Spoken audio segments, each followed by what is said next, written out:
This reading today and the topic today is about divine avatar and divine incarnation.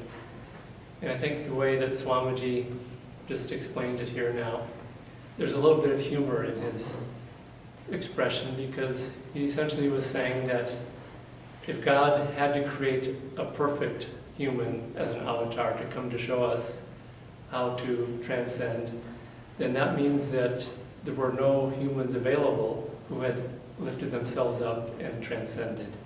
And so the truth of divine incarnation is that they, in some ways, are very much like us, which I'll get into, and our part is to be very much like them.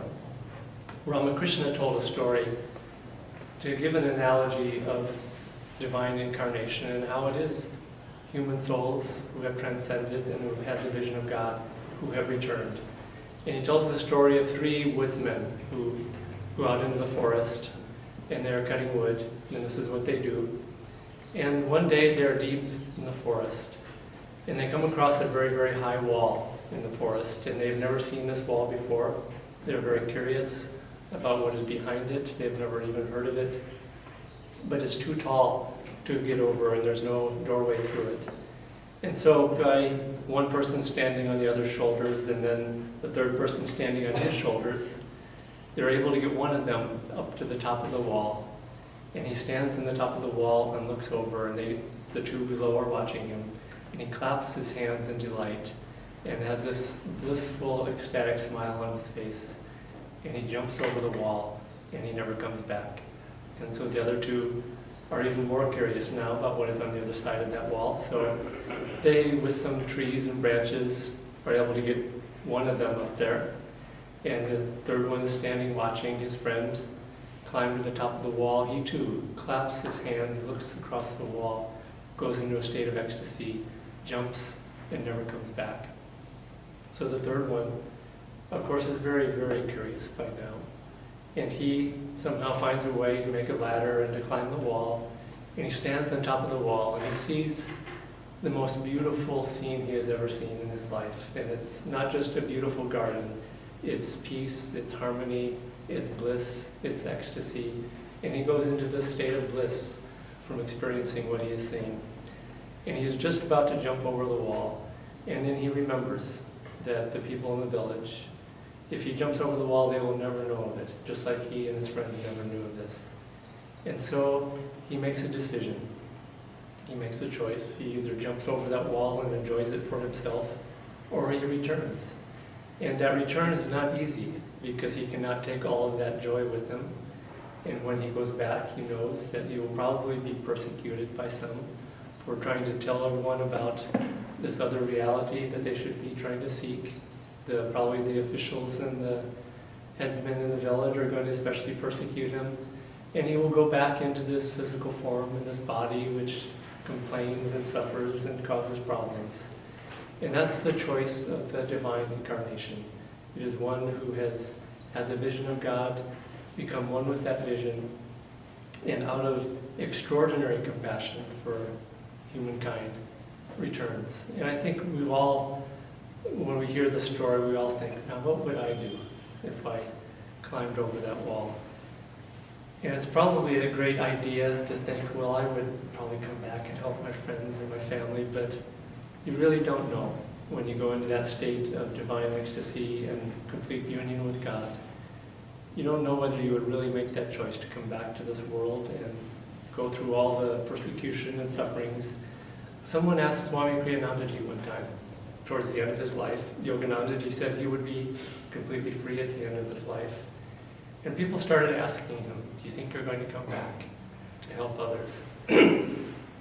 And most of the time, to be honest, he said, I just don't see coming back to this place and taking a body and going through everything I've gone through, because he was really maligned and persecuted in his life a lot, and it was just, starting Ananda Sangha was just extraordinarily challenging.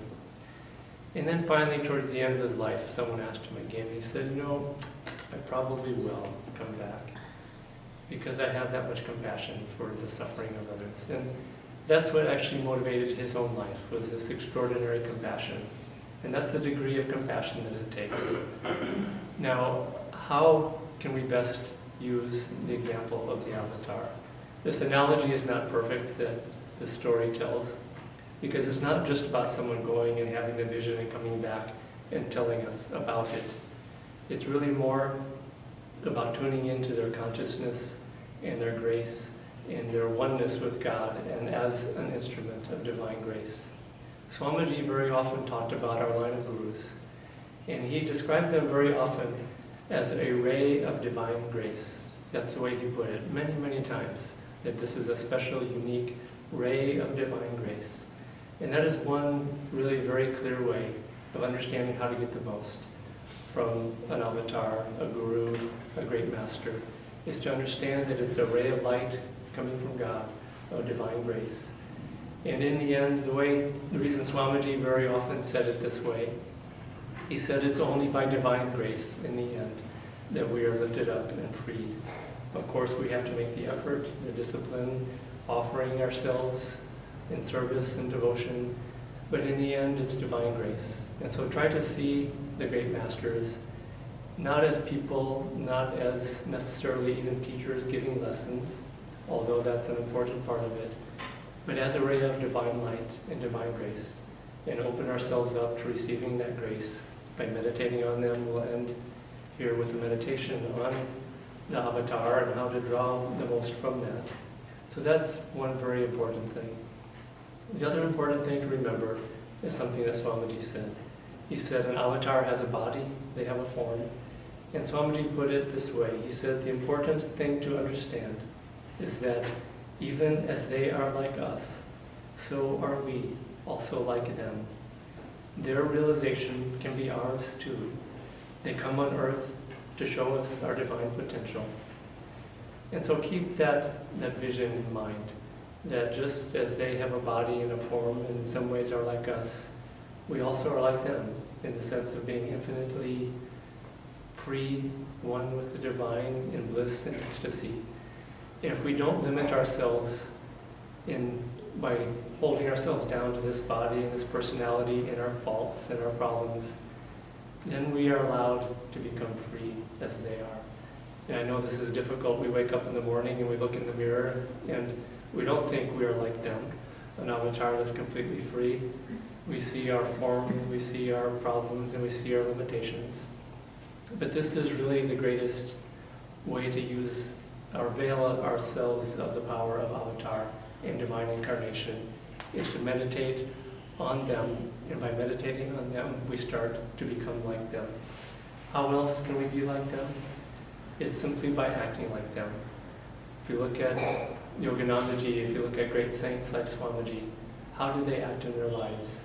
They lived their lives for God. They always gave, always thought of giving, always thought of serving, especially always thought of sharing the realization that they had with others.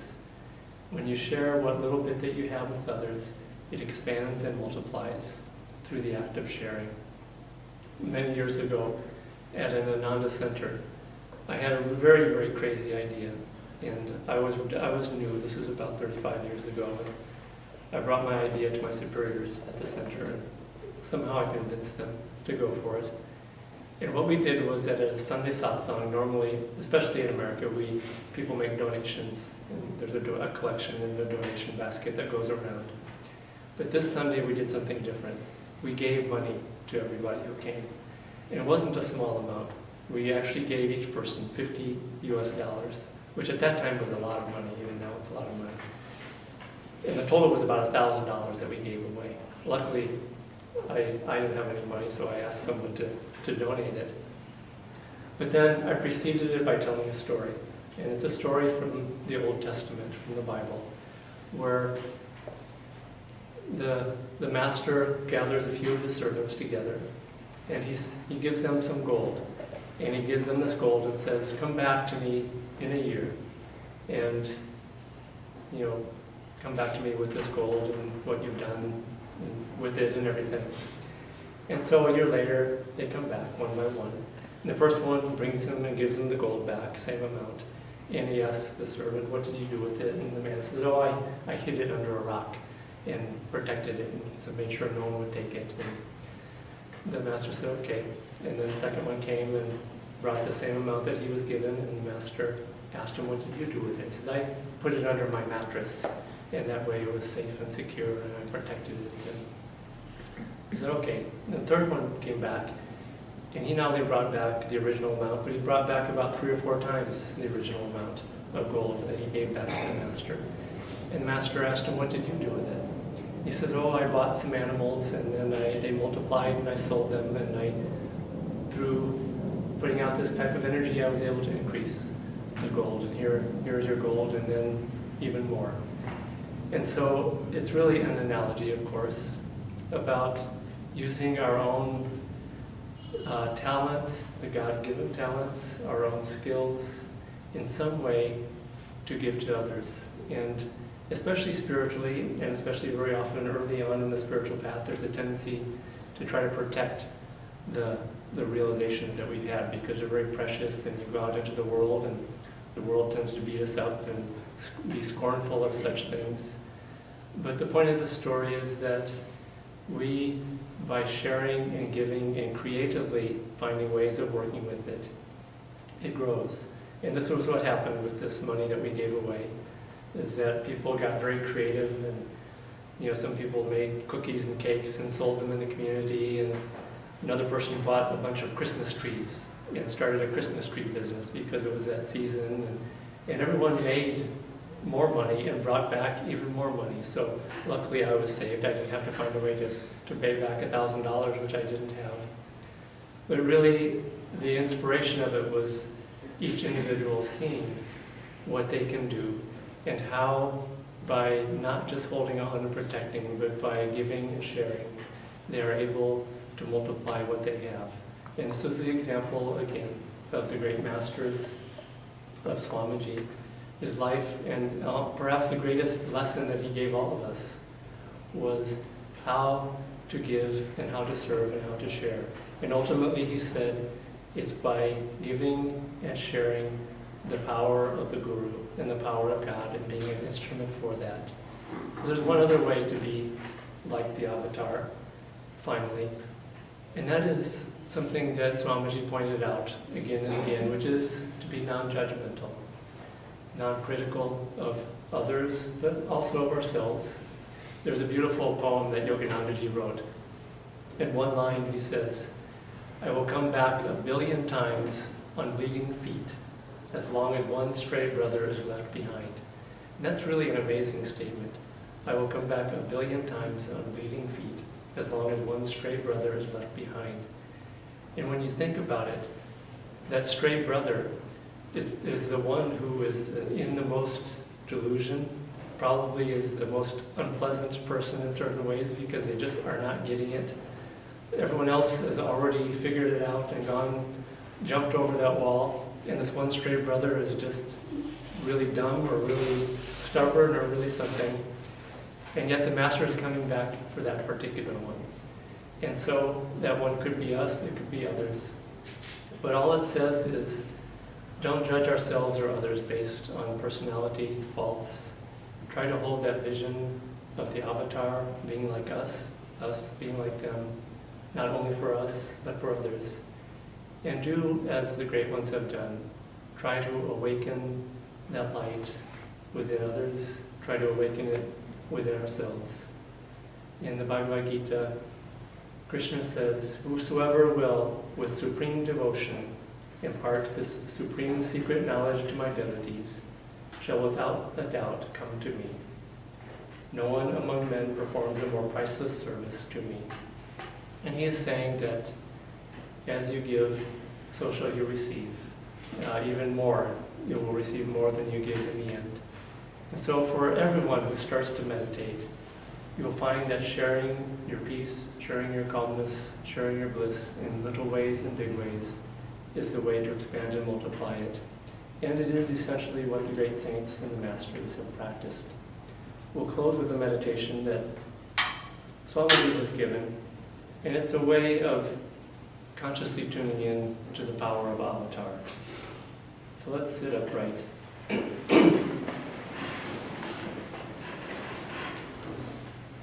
And he says, "It is extremely helpful to bring the avatar out of the pages of history, or even out of that divine form which one may actually behold before him, and into oneself, into one's own personal consciousness.